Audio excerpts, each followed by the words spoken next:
So artificial intelligence, AI, is permanently in the news, and there's a lot of hype and fear about what the future may bring. So the first question, I guess, is what's hype and what's real? What should we be worried about, and what's actually just science fiction? Yeah, that's a great question. And I think it's really difficult to get people's attention focused on the right issues to be worried about with AI today, because the media hype and doom cycle is so invested in other narratives that really capture the imagination very easily, but aren't actually as grounded in the science of what's happening. So the kinds of things that you hear often in the media focus on risks having to do with AI becoming conscious or self-aware, or developing some impulse to harm humanity or enslave humanity. And a lot of these tropes come from science fiction, and so it's natural that we worry about them. But unfortunately, they're reinforced by some of the narratives that come out from people like Elon Musk or previously Stephen Hawking. There have been some pretty well-known figures in the science and technology community who have fed this narrative as well. But the reality, if you talk to people who actually work with AI every day and who understand its challenges and its near-term potential, the reality is that the kind of AI systems that we're building today don't have that capability to develop self-awareness, to feel, to have their own desires and goals. What we're dealing with today isn't anything like artificial minds. We're dealing with systems that are mathematical pattern generators and classifiers. They're things that can optimize a computational problem in a mathematical space in ways that surpass humans' ability to process data. And that's amazing, and that can create all kinds of potential benefits and potential risks that we really need to be focused on. But unfortunately, when people muddy the waters by allowing us to equate today's AI, which are really just machine learning models that perform computational tasks, allowing that to be conflated with the kind of AI that we might expect from science fiction, where we have androids and artificial consciousness that really is like our own, that's, I think, really unhelpful. So what I think we need to focus on are the risks that come from the kinds of AI that we have today and that we're likely to see in the next few decades. And that's AI systems that can perform tasks of prediction, classification, and content generation that can, in some ways, enhance human agency, but if used the wrong ways, can actually degrade human agency.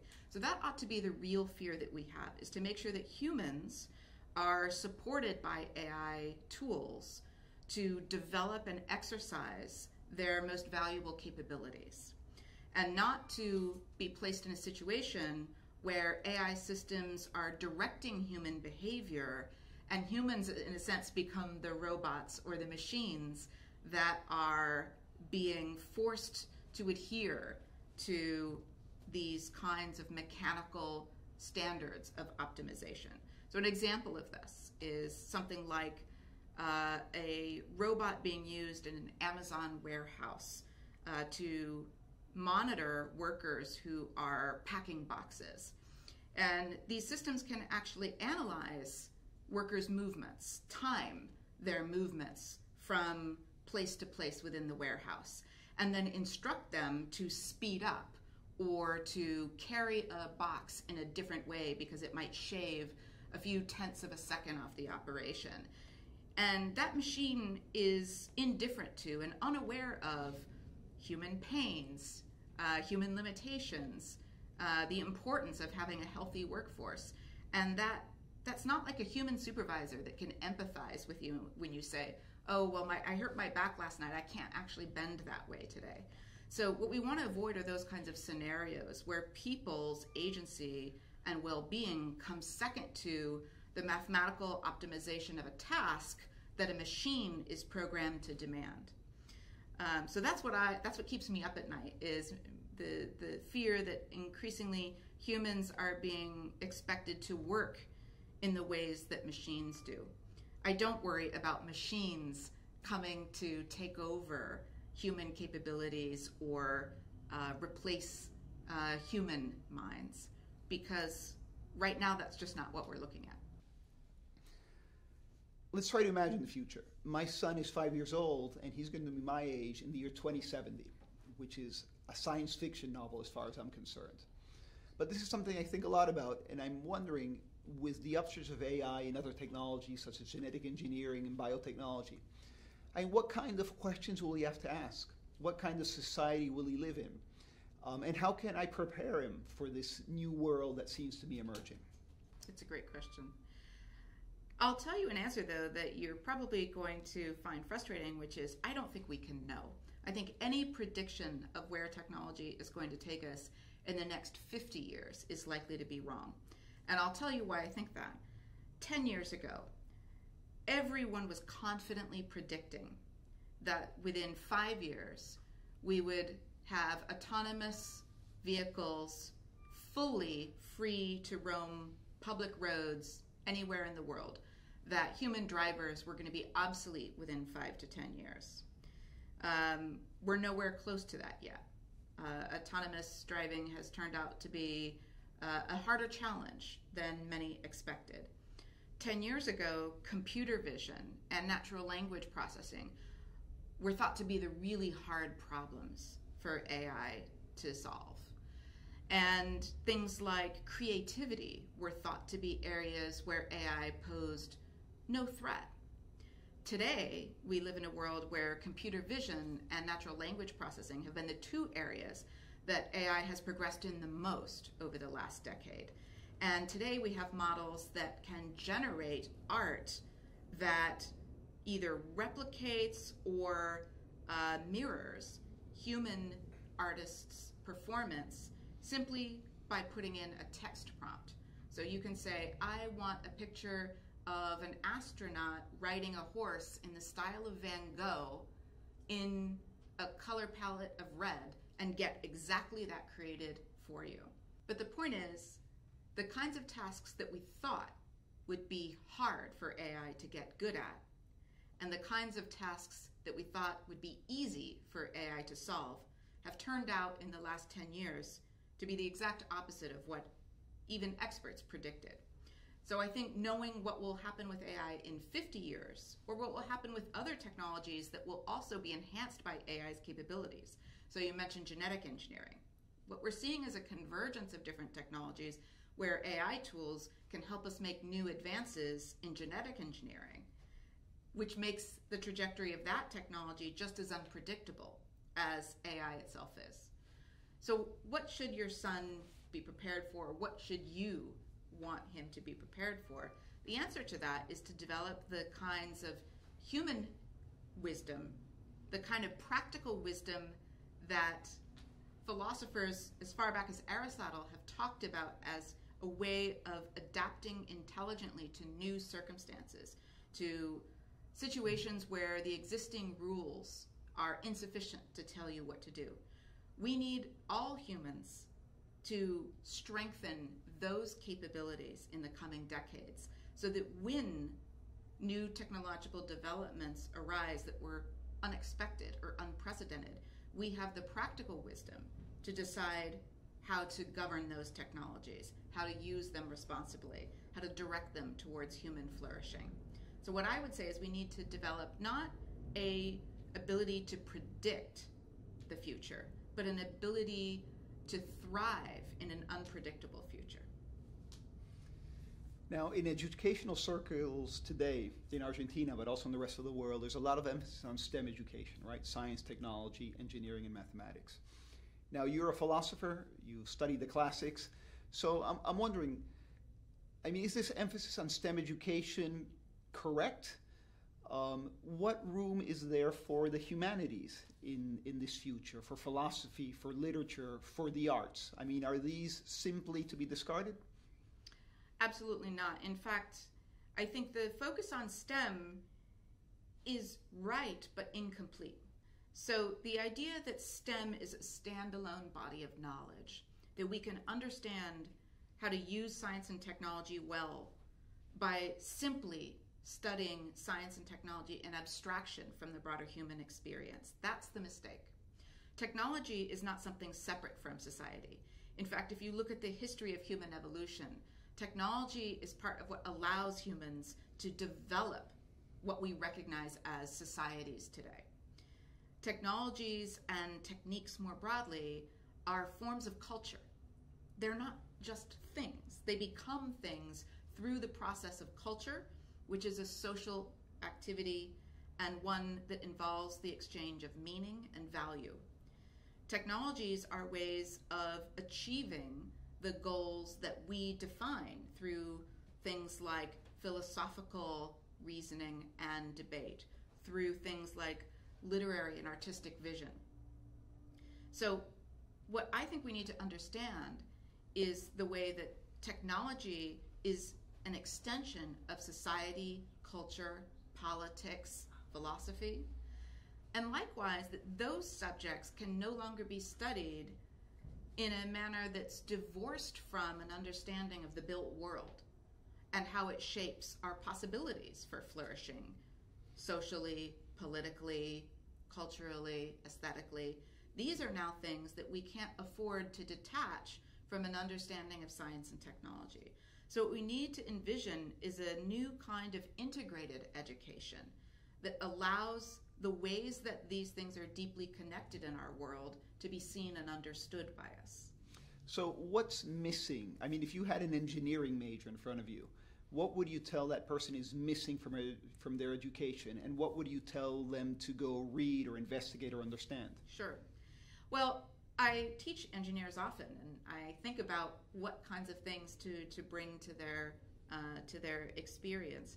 And one of the, I think, really important things is history. The history of technology is actually something that a surprising number of engineering students are unaware of. We often teach engineering as an ahistorical subject. We start from what knowledge is current, which is often going to be outdated by this time the students graduate anyway, but we don't teach them the foundations of engineering and technology as a human practice that can actually help them understand their own experiences going forward, and also develop the tools of reflection, of critique, of self-examination that are just as important in the practice of engineering as they are in politics or any other field of expertise. So I often introduced engineers to some foundational texts or ideas in the history of technology, and then move on to thinking about the ways that technology and human experiences of political life and moral life intersect. So one of the classic texts in the field that I always make engineers read is Langdon Winner's Do Artifacts Have Politics? The intuitive answer to that question for most engineering students is no, of course not. An artifact is just a physical thing. It's just an object. It can't have politics. And so that encourages engineering students to think that they can conduct their careers in a way that's indifferent to the political values or implications of their work. And Langdon Winner's article, which is a short, very easy to read article, shows very clearly how power, justice, inequality, and the values that are associated with our political judgments are embedded in our artifacts and also shaped and changed by our artifacts. And there's a contemporary book by the Dutch philosopher Peter Paul Verbeek called What Things Do that I also often assign in order to help engineering students understand the way that technology shapes society and people and are shaped by them in turn. And what would you tell a humanities major that they need to read or they need to study? I mean, what's missing in a humanities education today in a world that is obviously so influenced and shaped by technology? Well, the funny thing is it's often the same texts. So it's really that meeting of technology and the humanities that's often missing from many educational trajectories. So I'll often have a humanities student read Langdon winners, Do Artifacts Have Politics, in order to understand that they can't study politics without understanding the role of engineering and the role of builders in shaping the power structures that we live with. Or I'll have them read, for example, another work by Peter Paul Ribet called Moralizing Technology, that talks about how new technologies create new moral choices that require us to rethink ethics. And these are things that are often surprising to students who've been told that ethics is this sort of timeless set of rules that we simply inherit and apply, when in fact our values have always been shaped by the way that we've chosen to build the world.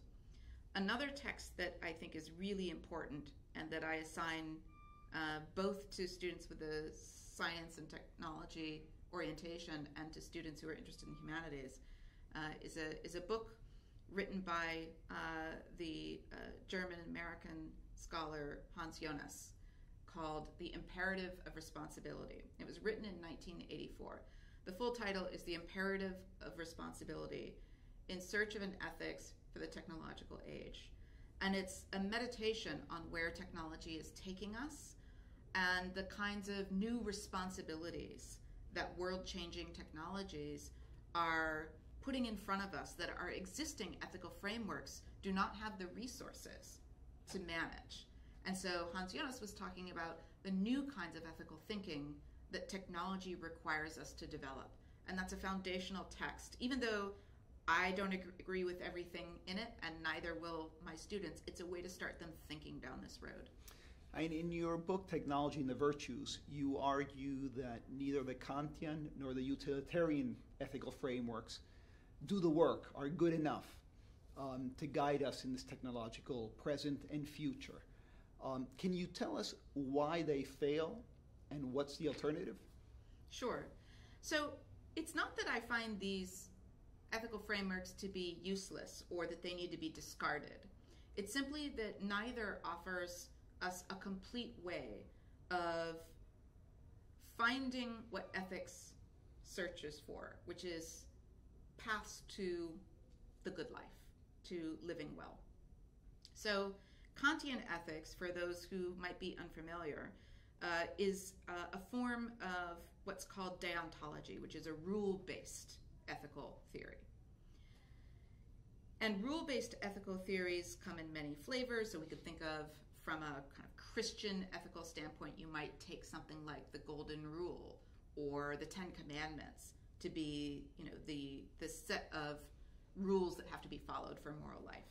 But Kant developed what he called the categorical imperative, which he took to be a single rule that could be applied to any moral dilemma or choice that would give you some account of whether the thing you were going to do would be morally permissible or not. But first of all, that's often not the question that we need to answer. Often the question we need to answer isn't, is this morally permissible? But what would be best to do? I might have multiple paths open to me. Many of them might be morally permissible. But which of them should I choose? And we need a more complex theory of value in order to answer that question. The other thing is, and I mentioned earlier Aristotle's account of practical wisdom, there are always situations in which it's unclear what our duties are. We might have conflicting duties. We might be forced into a choice where neither of the things that are available to us as options seem to be morally permissible or good, but nevertheless we have to choose a path. We have to act anyway. Or we might be in a situation where the existing rules that we've inherited don't seem to map on to the kinds of choice that we're faced with.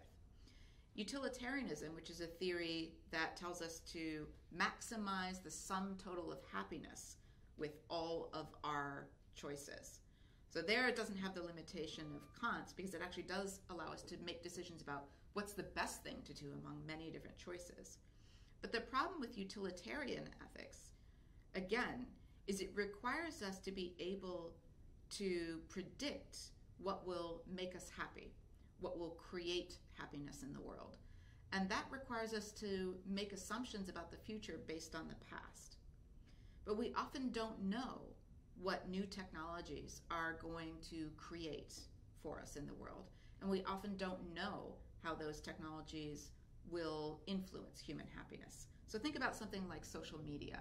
Think about the ways that smartphones, when they were first developed, seemed to be, just an extension of the telephone. No one envisioned, when smartphones were first released, the kinds of things they'd be used to do 10, 20 years later. So how could you as a utilitarian have decided at that point whether smartphones would be an ethical thing to develop and introduce? So what we need is a more robust kind of system for making moral judgments and revising moral judgments in light of new experiences. And we need to do that with the kind of holistic moral understanding of our situation that virtue ethics, which is the moral framework that I've advocated in my works, allows us to develop. So think of virtue ethics as a way of developing moral muscles, right? Our physical muscles have to be exercised and tested in all kinds of different environments in order to be strong and resilient and able to encounter and manage the kinds of challenges that the physical world might present, some of which might be unexpected, right? So you exercise so that your body will be strong and resilient when you encounter things that your body needs to do in the world, which might not look like what you've done before. The same is true with morality, right? We need to be able to develop moral habits that strengthen the moral muscles of judgment that we can then apply when new and unexpected dilemmas arise. And what new technologies are doing is accelerating the rate at which surprising and unanticipated and increasingly complex moral dilemmas are presented to us. And then finally, I think the thing that we have to recognize is that new technologies are increasingly presenting us with moral dilemmas that are not choices for ourselves as individuals, but they're collective choices. And this is one of the things that Hans Jonas wrote about in the book I mentioned, The Imperative of Responsibility.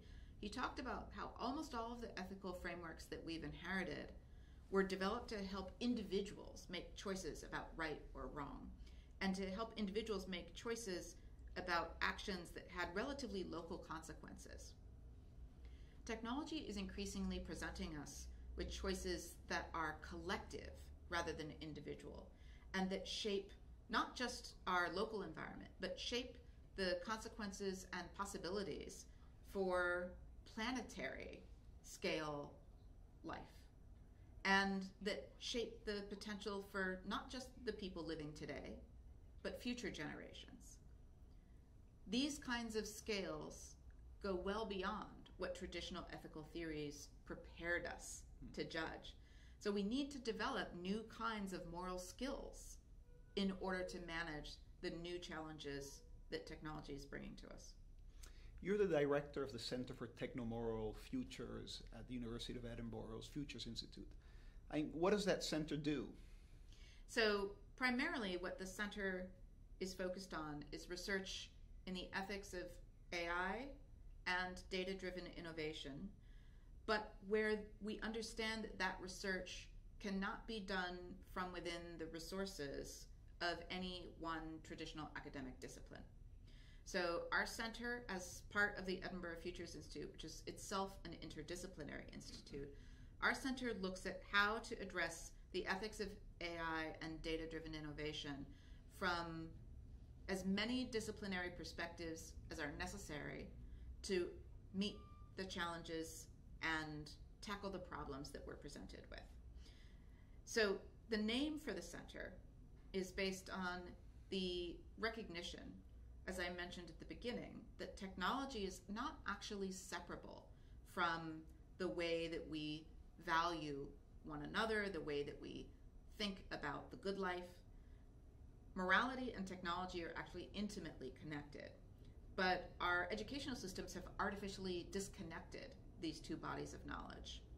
So what the Center for Technomoral Futures tries to do is think about how to address the challenges for the future that we're facing today by reweaving the threads of technical expertise and moral, political, and social knowledge that have traditionally been separated into distinct and isolated silos. Philosophy here, political science here, engineering here, computer science here, and then you ask people to specialize and know as little as possible about other disciplines because that would take them away from their core focus in research. And there's a cost to that. So what we're trying to do at the Center for Technomoral Futures is knit some of those areas of knowledge back together so that we can use them to address the kinds of problems that cut across those disciplines. To give you an example, we have students working on questions like, how do we fairly and democratically use algorithms to allocate scarce healthcare resources like organs, where we don't have enough to distribute to everyone in need, but it's a life and death decision who gets an organ. We have algorithms that help healthcare providers make those decisions, but there are new kinds of algorithms using AI that are less transparent, less interpretable in human terms, but might deliver better results. How do we decide whether to use those kinds of algorithms? And who has a stake and has a right to shape that decision? That's a political question. So here's a research problem that requires expertise from medicine and healthcare, political theory and democratic theory, ethics, and computer science and AI. And you need to be able to develop the research skills to answer a problem like that in a way that cuts across those disciplinary methods, vocabularies, and concepts. Another example, we have a student working on the question of whether artificial moral advisors will be accepted by humans or useful to humans. So we've got people proposing the use of AI to give moral advice. There's a whole separate set of research questions about whether that can be done, whether quality moral advice could ever be generated by a machine that has no understanding of morality. But there's an interesting set of questions from the human side about human psychology and what contexts shape how we interpret advice given by others, and how would we accept or reject or interpret advice given to us by a machine. So we have a student who's looking at that from the study of moral psychology, philosophy, cognitive science, but also AI. So all of these kinds of questions require bridging of different disciplinary gaps. And the center is about fostering the kind of research community where students are helping each other do that. So some of our students have started spontaneously co-authoring papers together. Even though they're working on radically different projects, they've created new projects where they're combining their expertise to develop new insights around AI and data ethics. So it's been really exciting to see that take off. And you chair Scotland's data delivery group. What exactly is that? So the data delivery group is a group within Scottish government, although it includes lots of experts from outside of the public sector as well, that is charged with oversight of the delivery of the data vision for Scotland that the Scottish government put forward in 2014. So in 2014, Scotland published a data vision that it hoped Scotland would achieve by 2020. And there were 10 principles in the data vision, principles that focused on things like promoting innovation within Scotland's data ecosystem, but also things like public trust. And so the data delivery group is a group that looks at how Scotland is coming along in meeting that vision, realizing that vision, bringing it to a reality for the Scottish people, and how well it's aligned with the 10 principles that were set out in our data vision. Shannon, it's been a pleasure. Thank you for your time and for your insight and your wisdom. Thank you for the fantastic questions, and thanks for inviting me to chat. Enjoyed it.